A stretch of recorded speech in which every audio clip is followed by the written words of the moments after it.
বিশ্বের অন্যতম শক্তিশালী প্রতিরক্ষা ব্যবস্থা থাকার পরেও ইরানের হামলা ঠেকাতে হিমশিম খাচ্ছে ইসরায়েল।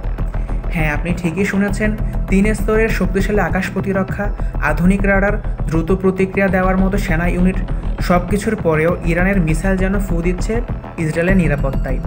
হাজার হাজার কিলোমিটার দূর থেকে ছোড়া ইরানের ক্ষেপণাস্ত্রগুলো এখন একের পর একই আঘাত করছে ইসরায়েলের গোপন ঘাঁটিতে, স্ট্র্যাটেজিক ইনস্টলেশন, এমনকি সামরিক সদর দফতর আশেপাশেও।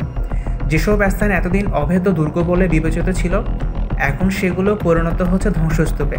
তাহলে প্রশ্ন উঠছে, ইসরায়েলের এত উন্নত প্রতিরক্ষা ব্যবস্থা কেন ব্যর্থ হচ্ছে? মূল কারণ ইরানের হাইপারসনিক মিসাইল প্রযুক্তি। এ ধরনের মিসাইল শব্দের চেয়ে 5 গুণ বা তার চেয়ে বেশি গতিতে ছুটে আসে। সাধারণ প্রতিরক্ষা ব্যবস্থা যেখানে লক্ষ্যবস্তুকে ট্র্যাক করে ধ্বংস করে, সেখানে হাইপারসনিক মিসাইল এত দ্রুত ছুটে আসে যে প্রতিরক্ষা ব্যবস্থা তাকে ট্র্যাক করে উঠতে পারে না। এর ফলাফল সম্পূর্ণ বিশৃঙ্খলা।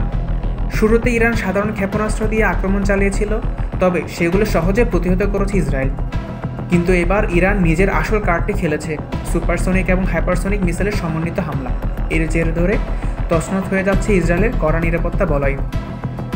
বিশ্লেষকরা বলছেন, এটা শুধু একটি সামরিক হামলা নয়, এটা প্রযুক্তি লড়াই।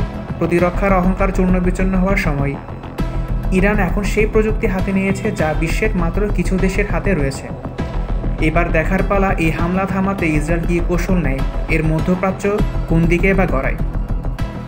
ভিডিওটি ভালো লাগলে লাইক, কমেন্ট আর শেয়ার করতে ভুলবেন না।